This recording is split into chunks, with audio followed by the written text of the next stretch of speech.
In your MMOs, do you enjoy a nice, relaxed atmosphere with plenty to look at on the horizon?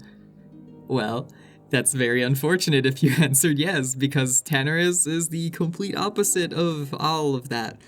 Though the Hinterlands kinda has that to an extent, but they're pretty much the Mike Wazowski of this episode.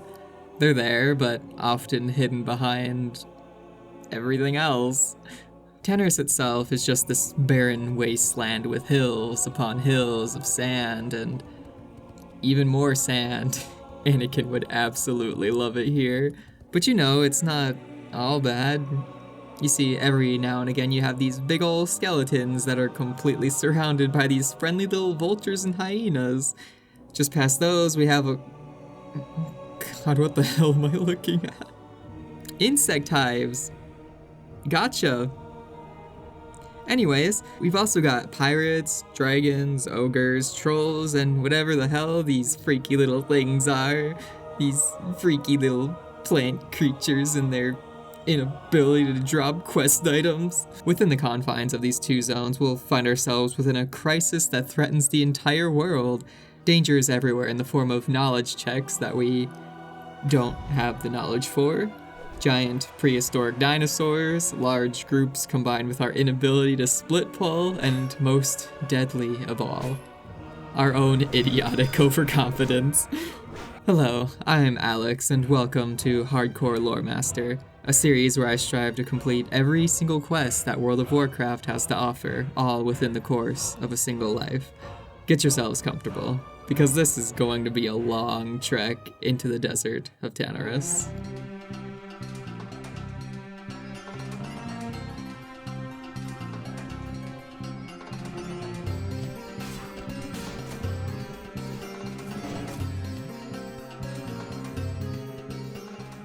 By now, we're hitting the point in the quests where I really just don't remember shit.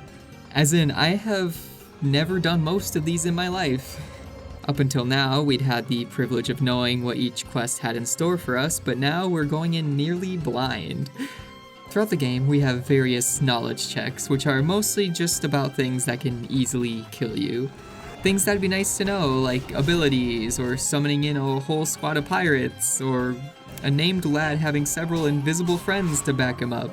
Things that, if I weren't a paladin, would very likely get me killed.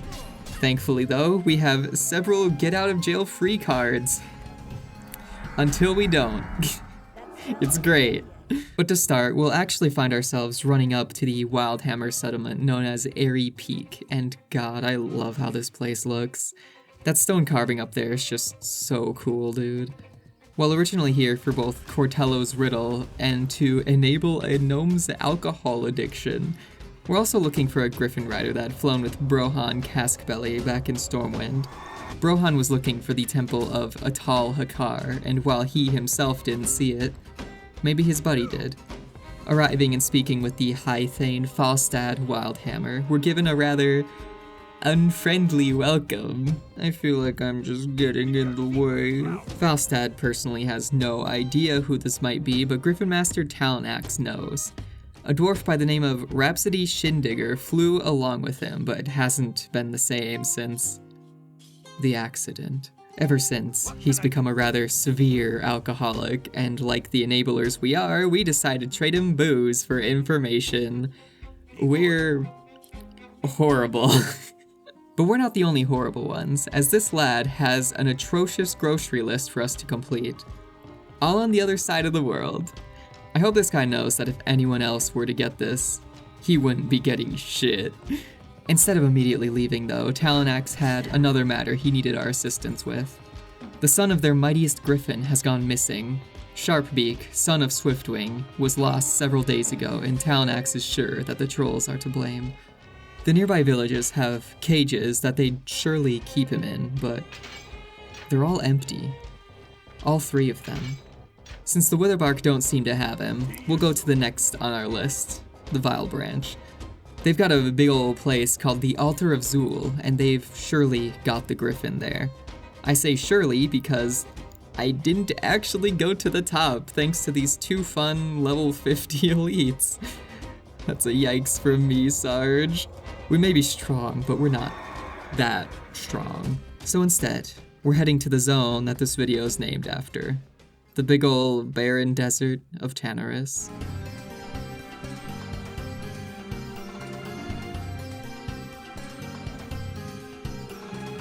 Remember how in Stranglethorn we'd gotten this big ol' list of blacksmithing things we needed?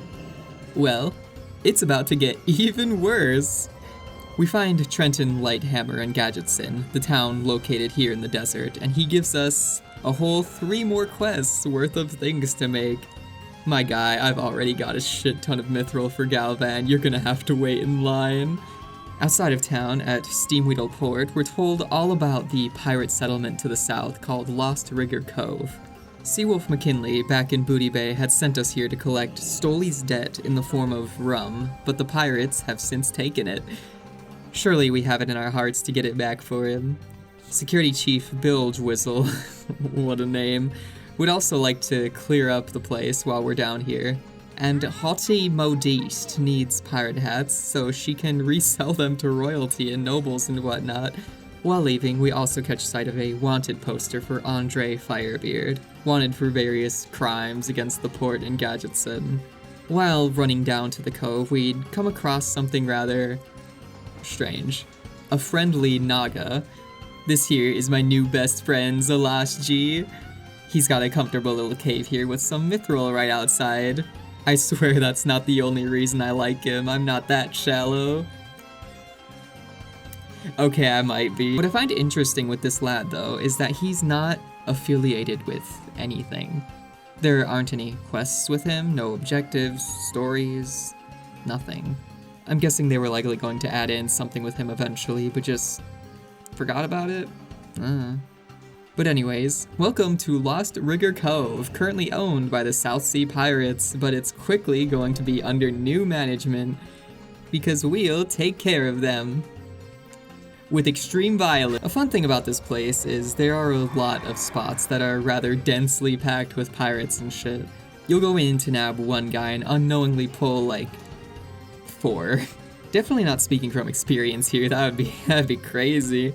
Even better, we'd gone through all of this trouble to get ourselves into this house to get Stoley's shipment, risking our lives in the process, only to come back less than 10 minutes later with friends and blow through it all again.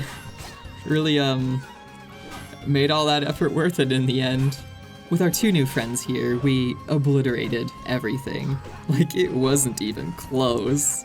Comical, really. 40 pirates, 20 hats, and 1 Andre later. We bid farewell to our friends. Though they'd finished everything here, I still had my own goal in mind. Around this whole area, the pirates can drop little footlockers that have 1 of 3 bits of Quergo's treasure map inside. Combine them all together and you've got yourself a delightful little treasure map. This will give you a repeatable quest to go and find yourself some treasure, but watch out! Unbeknownst to me, you call over the whole squad whenever you go to take this lad's treasure, and I don't know about you, but that looks like certain death to me. At least it would be for most. However, we're a paladin. We do what we want. Leading the bubs away from their treasure, we drop them one after another until there's nothing standing between us and this treasure. Time to see what's inside, something worth all of that time looking for the bits of the map, something worth all of the effort of killing those lads. I don't know what I was expecting, but I'm disappointed. I guess we'll just go back to... Andre's head, so I guess he'll make his trial after all. Oh my god, dude. Once Stoley's shipment's returned, all that's left is to deliver this rum to Seawolf, and he thinks it's absolutely terrible. So he doesn't need his money from Stoley back. Aside from their pirate problem, Gadgetson's also got themselves a bit of a bandit problem as well. In this case, they call themselves the Wastewander Bandits. They've been causing problems for the Gadgetson Water Company, stealing nearly all of their water wells. Chief Engineer Bilge Whistle, I hate that name so much, why do 2 of you have it? But he needs us to go out and take down several of these bandits and thieves, while also collecting pouches of water that they've stolen. Though even after that, he's not quite satisfied, as we now need to take down even more of these lads. Next, he's just gonna ask me to unalive them. just like we did to their leader. Hidden within one of these many tents? Can you even call these tents? We find our sack of corn for Sweet Amber. Back when we were looking for Sharpbeak in the hinterlands, we'd also come across the sack of rye, officially giving us all 3 of these sacks. Finally. Returning these to Grimbooz, he now needs true silver from us, which we actually just have on us right now.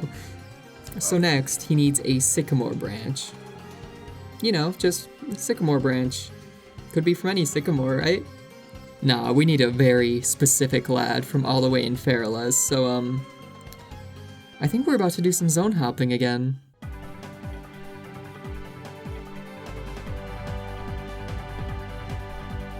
By now, not only do we need our sycamore branch for Grimbooz and our livers for Rhapsody, but there's a third reason we're coming over to Feralas.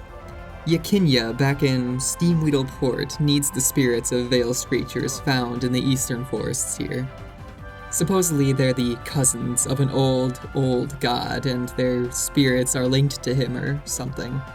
I think it'd be nice to know why we're, taking their essence before, you know, we, take their essence, but that can wait until after we've taken their essence.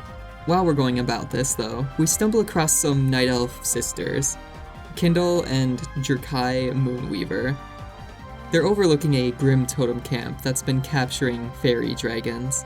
They couldn't intervene on their own, but with our combined strength, perhaps we can break them free.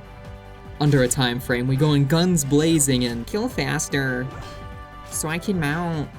Have I ever said how much I love how long it takes to kill things? You know, actually, let's just go out of our way to make it even longer if we can. Once we make it to the cage, our job is now only halfway done. As the fairy dragons are freed, we now have to ensure that they're able to make it to safety, as the Grim Totem around here are going to try and stop them. We can only call this accomplished after helping 6 of these lads escape. One jailbreak later, and Jurkai wants revenge upon the Grim Totem. We're taking the fight to them. You know, I'm a healer. But after sufficiently bullying the local bulls, Jurkai hands us their signet ring, telling us to show it to Tyrande Whisperwind back in Darnassus.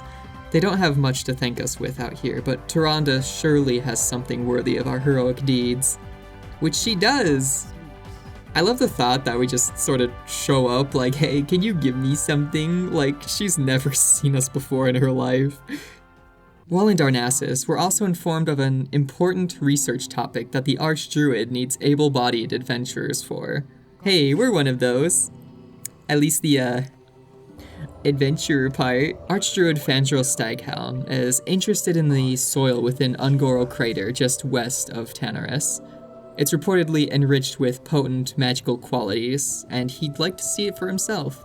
I've never personally done this quest before, so I'm curious as to see where it goes. Surely it's something important. That's just death right there. Lad just straight up disappeared on us, my god. So I'm gonna be the first to say that maybe this isn't worth it. However, we're still gonna do it. This zone is really just all red enemies, huh? If I get close enough to pull one of these lads, good luck. Okay, we've got what we need. Let's just get the hell out of here. Back in Darnassus, we seek out your boy Janal to deliver our dirt, and just how many people does he have doing this?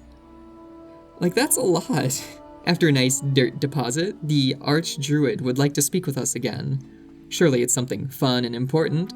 Hey, so you know how you just collected a bunch of dirt for me? Well, what if we did that again? And with gambling. I really wish I was kidding, that's just pretty much what this quest is. So your boy wants to unravel the mysteries of an herb called marrow grain, and we need more Ungoro soil to plant it. He provides us with seeds and a pouch to grow it in, but we're going to have to collect the soil ourselves. Previously, we've just grabbed 20 bits of soil, and now each seed is going to need 2 more. And we need 10 marrow grain. And we're not even guaranteed that the marrow grain will be the product that we plant. And it's got a 10-minute cooldown. But we've got some soil left over from our previous quest, so let's just start one up and see what we get. Great start.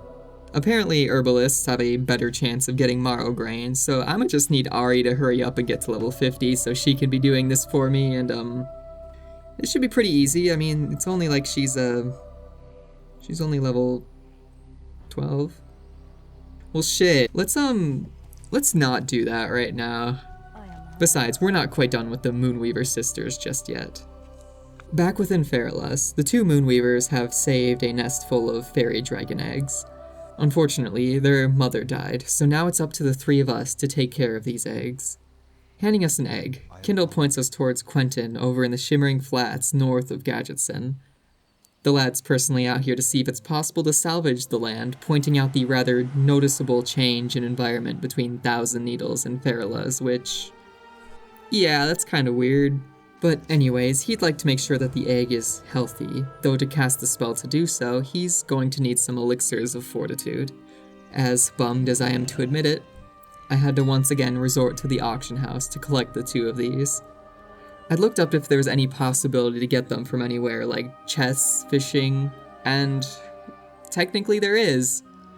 From a quest that I already completed, and it only gives you one of the two. So, auction house it is. Quentin casts his silly little spell and concludes that our egg boy is healthy. The last thing we need to do is bring him up to Airy Peak in the hinterlands. Egnar Beast Tamer is an expert animal handler and can help us with the hatching process, though we'll have to hurry. We only have an hour to get up there. We'll have to absolutely cook it to get up there in time. Oh look, Christmas!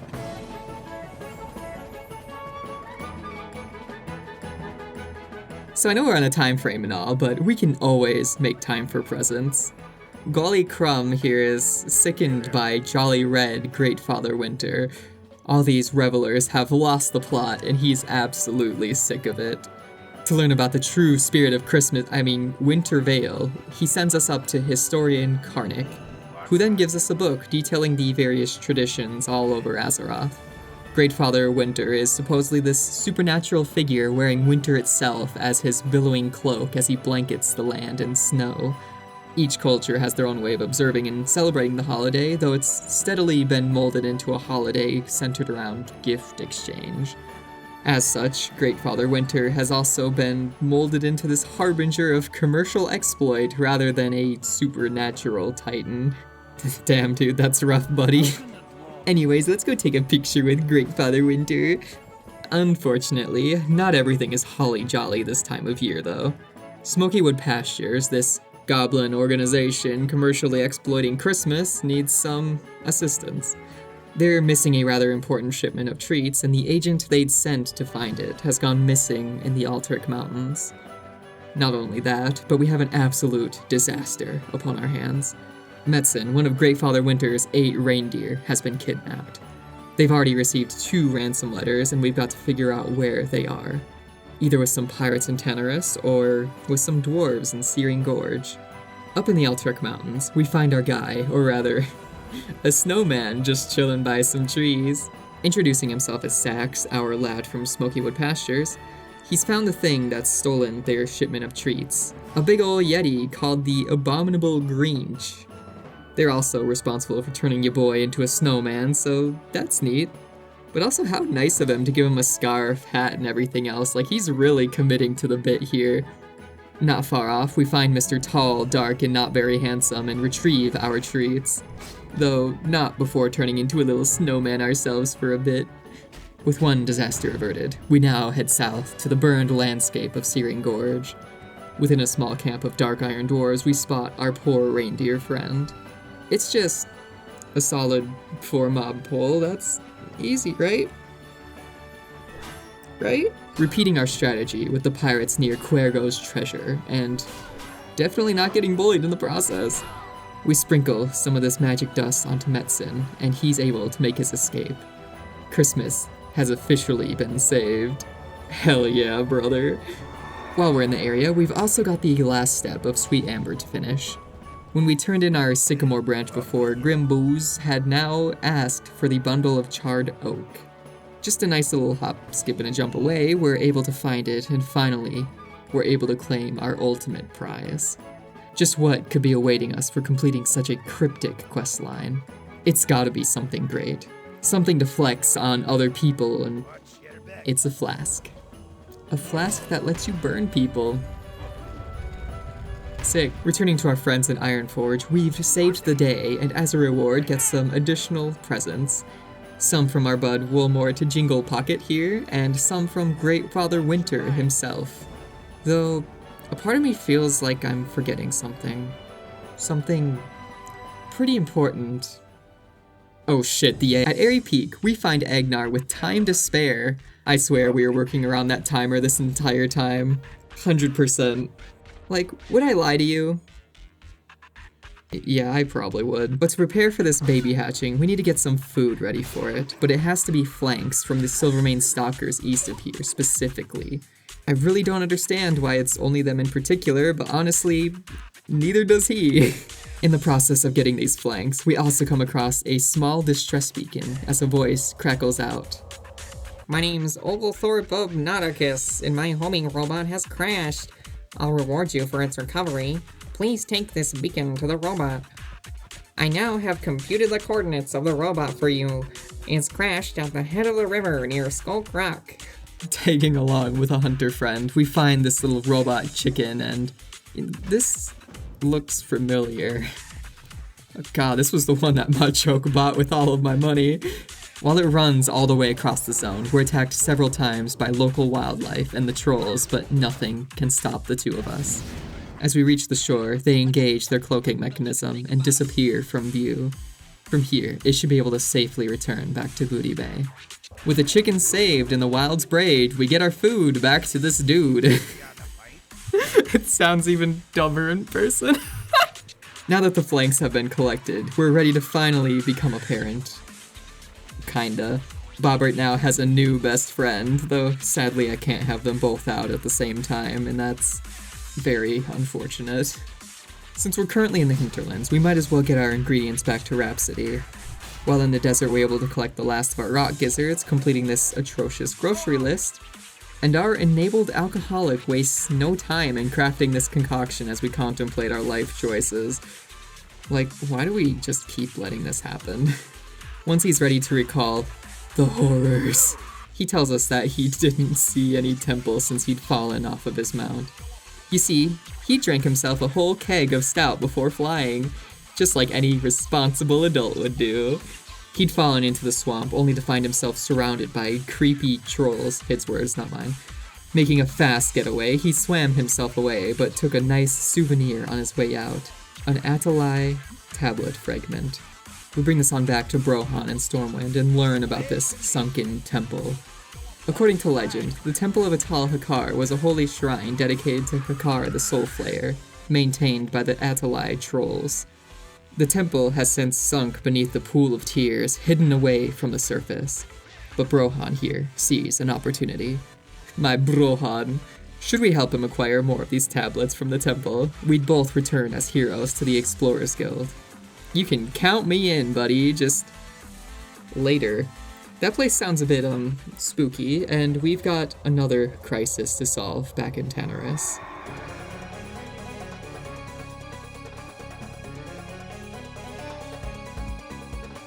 So I'd mentioned at the start about how there was some big crisis that threatened the entire world. Well, let's get into that. Back in Tanaris, Senior Surveyor Fizzledouser needs a temporary junior grade surveyor for the Gadgetson Water Company. With the Wastewander bandits taking so many of their wells, they're pressed to find new sources of water, and it just so happens that he's found one near the Sand Fury Trolls to the west. He'd like for us to go in and get a sample of the water to bring to him. Which, you know, simple enough. Like, what could possibly go wrong with... Oh god, where the hell did you come from? I guess I should have told you about the reports coming in about some crazy bug creatures that are appearing to be sucking all the water in the desert. Oh yeah, honest mistake to make, really. Well, now we know at least. Following these bug reports, it's also been said that they've drained the water where the noxious lair currently is. They at least know that much. What they don't know is everything else. To figure out what we're up against, we're to infiltrate this lair and gather parts from these insect creatures and bring them all back to Alchemist Pestlezug in town here. I hate how these large appendages just move around like that. I want to go home. 20 bugs later, and 5 dropped insect parts later, we bring these specimens back to Pestlzug to mull over. While he starts his analysis upon these, we're to return to Fizzledowser as apparently there's an emergency he needs our help with. He'd send out his top assistant, Junior Surveyor Scrimshank. Ah, so that's why we're here, just as a temporary Junior Surveyor. We're just filling in for this guy. Scrimshank has gone into the desert southeast of town and hasn't been heard of for some time. His last report had mentioned these bug creatures and whatnot, so Fizzledowser has assumed the worst. We need to go find this lad, or at least what's left of him, and bring it all back. We have to go down into one of those things? Those giant underground hives? God, let's make this quick. Stuck within claustrophobic corridors, we wind our way through this hive, looking for any signs of the lad we're replacing. We search room after room until we come across a lone mechanism upon the floor. Scrimshank's surveying gear. After scrounging it all together, we find that the bugs have returned behind us again, meaning we're gonna have to fight our way to get back out of this. Remind me to never come back into one of these. This place is just pure nightmare fuel. As we report this news back to Fizzledowser, he can only hope that Scrimshank's death wasn't in vain. With everything we've collected thus far, everything seems to indicate that some other force could be controlling these bugs. Whoever this third party might be, it can't be good if they're able to control so many of these creatures. Pestlzug seems to agree, as he's never seen anything quite like this. These bugs have been changed into pure ravagers. While we are out, he's since gotten a report together and wishes for us to deliver it back to Fizzledowser, and by extension, everyone. As we're handed a copy, we're told to bring it to a Night Elf scholar named Gracina Spirit Knight. She's a historian that studies the various strange creatures around Azeroth, so if anyone might know more on these creatures, it'd surely be her. All the way back in the Temple of the Moon in Darnassus, we hand off this report, and in both good and bad news, she's familiar with these bugs named Silithid. She goes on to explain that the Silithid are tools to one of the greatest threats that both the Horde and the Alliance face. As it stands, their whole purpose seems to be devouring everything within their sight. What we've seen in Tanaris is only the beginning, and Gracina suspects that their strength comes from deeper within Kalimdor. Specifically, Ungoro Crater. Bringing this information all back to Pestlzug, he's devised a plan of sorts to deal with these Silithid within the crater. He's found that the Silithid act like bees, and he's sure that if we destroy their queen, the rest of the hive will be thrown into disarray. But first, he's going to need a lure, one made with a Gorishi scent gland and a bit of Ungoro soil. Oh god, now you need that shit too? But with a goal in mind, it's clear what our next steps should be. At least, what they will be. Ungoro Crater is still a bit out of my comfort zone, so maybe it's time to revisit an old altar. Now knowing what to expect, surely we can figure something out to get to the top of the altar of Zul. Since these elites are both casters, it'd be easy enough to just run in, explore what we need to, and run out. However, we're not just here looking for Sharpbeak. Chiaga the Keeper is in possession of a hammer that, when empowered within a nearby troll city, can summon an extra boss within Zul'Farrak, the next dungeon we've set our sights upon. However, any attempts to separate her from her elite friend proved to be failures. After several attempts, it was clear that we weren't getting this mallet unless we had a group to back us up. So for now, we'll hope that someone else in our group has the mallet and that we can simply tag along. Ultimately, there isn't a quest tied to the mallet itself. At least, not directly. As long as at least one person in the group has it, we're golden. As it's clear that Sharpbeak wasn't at the altar of Zul either, Talanax is running out of ideas. Instead, we're to bring one of Sharpbeak's feathers to a diviner in Netherguard Keep called Thaddeus Grimshade. Thaddeus believes that he can find our griffin, but would like for us to do something for him in return. The troll Necrom Gutchewer in Zul'Farrak has a medallion that Thaddeus would very much like to have. A medallion for a griffin. Like, sure, that sounds fair. I guess. Finally returning these Screecher spirits back to Yakinya, he'd like us now to collect 2 Mosharu tablets within Zul'Farrak. They contain an ancient prophecy about containing Hakar's essence, the old god he'd mentioned before. It's said that one day, Hakar the Soul Flayer will return, bringing about joy and glory to all of Trollkind, though others believe it marks the end of all things. Two vastly different opinions there, bud. While he doesn't believe in this myth, Yakinya at least knows that the essence of Hakar holds great power. Power that should be kept away from those who would abuse it. So, you might have noticed at this point that a lot of different threads are all starting to point within the same direction. People from all over have some sort of stake within this place.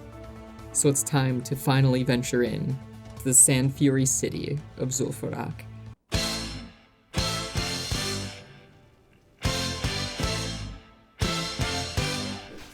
Welcome to the ancient city of Zul'Farrak, where we've got all of the amenities one could ask for. Luxurious tents to protect you from the scorching desert sun, a pool to cool off in, entertainment in the form of ritual sacrifice, and last but not least, a dog park. I swear these are dogs, don't look at me. Instead of living here though, we're here to do quite the opposite. The trolls don't seem to like our presence so much, but that really sounds like more of a them problem. They're just gonna have to deal with it. For all of 4 seconds. To our benefit though, nearly every objective we have here is tied to a boss in some way. Our first tablet is found from Theka the Martyr, who's currently chilling in the dog park. Also, did I mention that they have necromancy here? Because they definitely do some necromancy here. Up ahead at this sacrificial altar, we find Sergeant Bly and his merry gang of adventurers. We can't just leave them like this, so we've got to help them escape.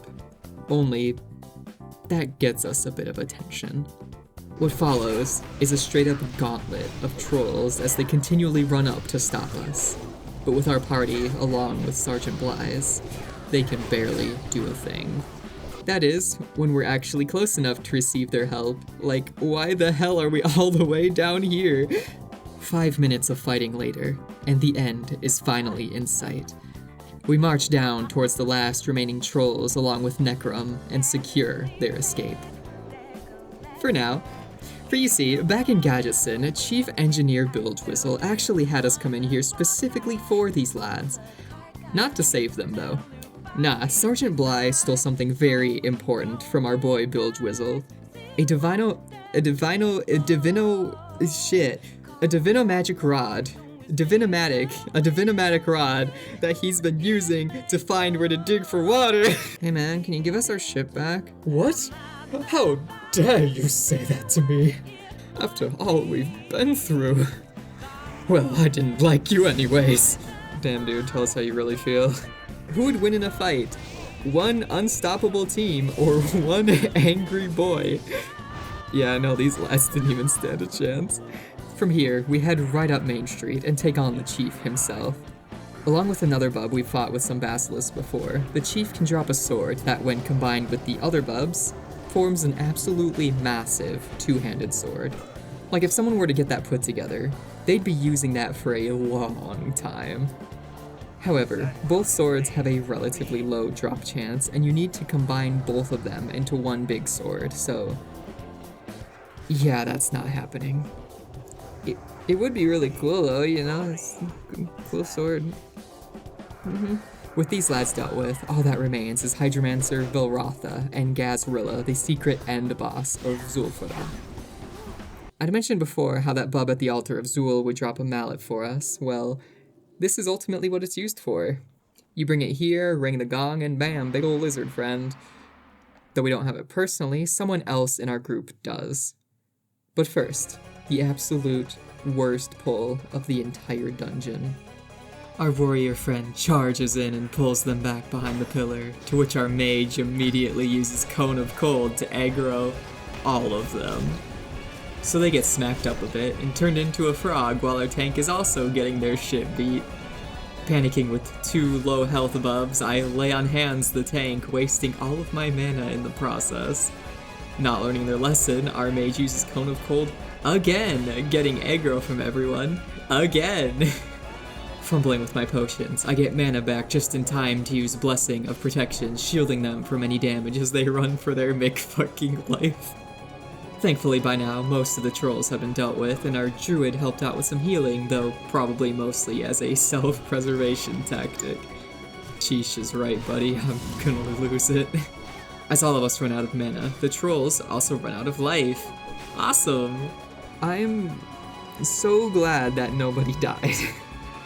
After pulling our lizard friend and getting a nice view of the community pool, our time here draws to a close. A group of gnomes had wanted to scale from this lad to use as a power source for their death trap they call Eraser, and I don't know, man, but we got a carrot on a stick, which allows us to move faster while mounted, so that's neat. And I guess we also hit level 50, which is also, I guess, kinda neat too. Tabitha, a woman from Dustwallow Marsh that had her tiara stolen by the Hydromancer, gets her tiara back now.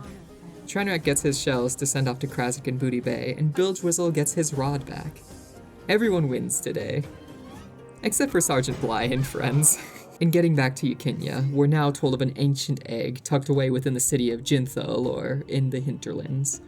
It has the power to hold this essence of Hakar that he's been wanting to collect, and it's apparently the only way to keep the world safe from his evil. Something tells me that this is going to backfire horribly for us. With our last bit to turn in, though, Thaddeus gets his medallion and is able to divine the location of Sharpbeak. Coincidentally, he's also up in the highest reaches of Jintha'Alor, so it's looking like another field trip to the hinterlands is our future. But first, I believe that it's time that we tie up some loose ends. The first being Misrael back in the Arathi Highlands. Tagging along with another group, we summoned her up to the surface to strike her down, and hot damn, that's a lot of elemental boys. Using these eldritch shackles, we seal her below the surface once again, as we no longer feel the warmth from the shard. Only malice. Damn dude, she big mad. In hopefully our last trip to Stranglethorn, we give Galvan the rest of what he'd asked for, and we're given a signet of expertise. This can create a purple one-handed mace for us that is maybe kinda good for lower levels? I don't know, man. In Booty Bay, we meet up with our nerd friend, so he can reward us for saving his robot chicken. From what I can tell, there's another one that we can save both in Tanaris and Farilaz, and only after saving all three do we get the robot chicken pet.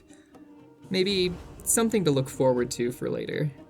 During our previous visit to the jungle, we'd found a message in a bottle asking for help on the island just off the coast. There, we meet the Tauren Princess Puba, who's been shackled to the island by Skymane King Mukla. Only he has the key to her freedom. I have several questions, but first, how?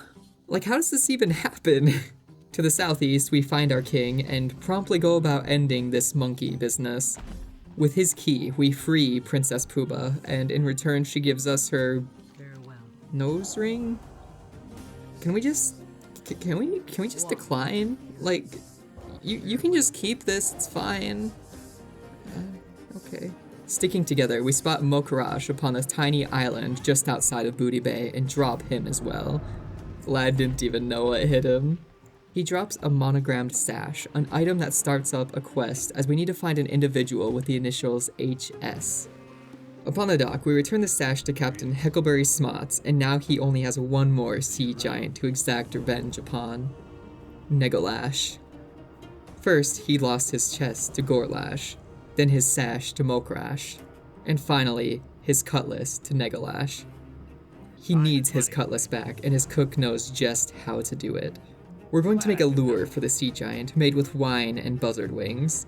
Once he smells all that food and wine, he'll definitely come running. So, by now the group that I'd been running with had all gone their separate ways and I was left alone. I had seen how we decimated the last two elites and thought, you know, I can do this on my own. Surely. We plant the food and watch as this level 52 elite rises from the ocean. You know, maybe I'm not so confident about this anymore. But we've got to try. Oh. Okay, so never mind. This is not a thing. That's just, not happening. Unless... So, Booty Bay really isn't all that far away, right? Surely we can tag him and run all the way back and let the guards do all the work. Surely that's doable at least, right? What follows is truly the dumbest thing I have ever attempted in this game.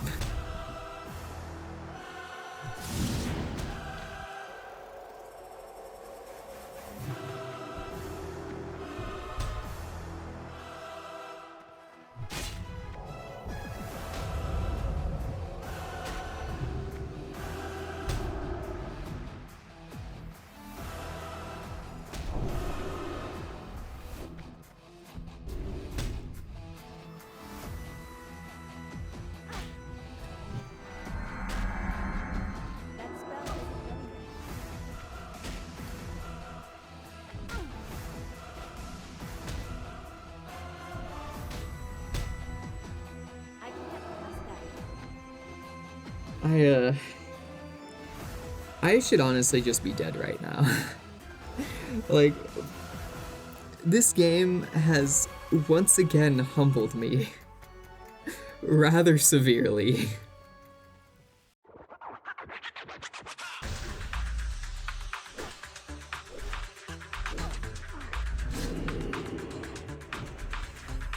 At this point, I'm honestly surprised I've even made it this far. Like level 50 on our first character. That's not at all what I was expecting. There's been so many things that should have killed us, but just didn't. I think I generally just attribute that to us being a paladin. Like, we have so many panic buttons. By now, though, there's really only a handful of quests left for us to accomplish here. There's dealing with some ogres, plant creatures, and guiding a lost turtle back to his wife. We're just not gonna question how this one can talk? One of these, though, lead us to a rather infamous potion. Noggenfogger's Elixir. Marin Noggenfogger, back in Gadgetson, needs us to collect a latent dew gland from one of the many dew collectors here in Thistleshrub Valley. And would you like to guess just how many I needed to get just one? 30.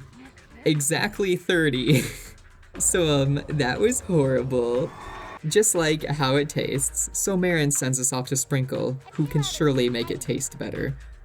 Lucky for us, she's got just the thing, a secret ingredient called Violet Trigon that can make anything taste great.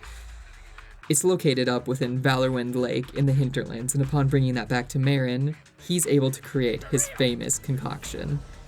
And now that he's got it, we can come back here and get some whenever we want. But just what does it do, you might ask? Well, there's 3 different buffs that it can give you. It'll either give you slow fall, turn you into a skeleton, or make you tiny. I think most people just like the skeleton bit though, personally. With everything else completed, all that remains is heading for Jintha Allure and releasing Sharpbeak and obtaining the ancient egg. Let's get this bread. We find ourselves a full group and start by heading to the altar of Zul to get the mallet for Zul'Farrak. A bit late for this personally, but at least I can stash it away in the bank just to say I have it. Then, after getting acquainted with the local wildlife, we find ourselves upon the steps of Jintha Allure. And I'm gonna be completely honest here, I keep forgetting just how huge this place is. Like, I know it covers a lot of the map, but you don't really get a good grasp of its scale until you've ascended all 6 levels of it. Every day is a leg day around here, god damn. Up near the altar, we use the sacred mallet to create the mallet of Zul'Farrak, and grab Hex's key for Sharpbeak's cage.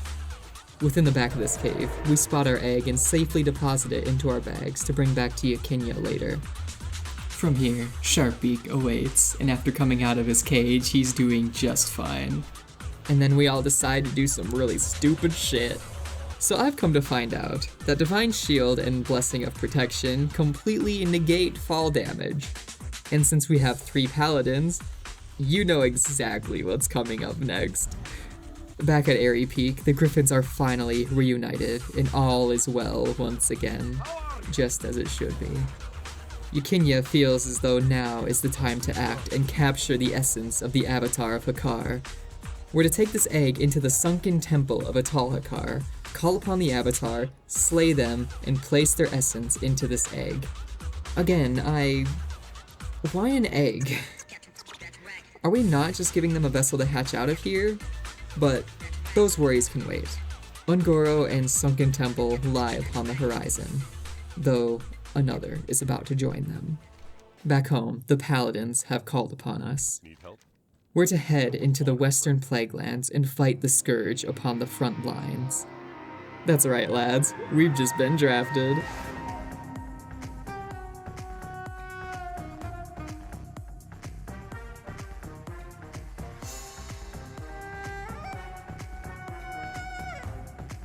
He'd sent out his top... No. He'd sent out his top assistant. Oglethorpe of Nauticus, away!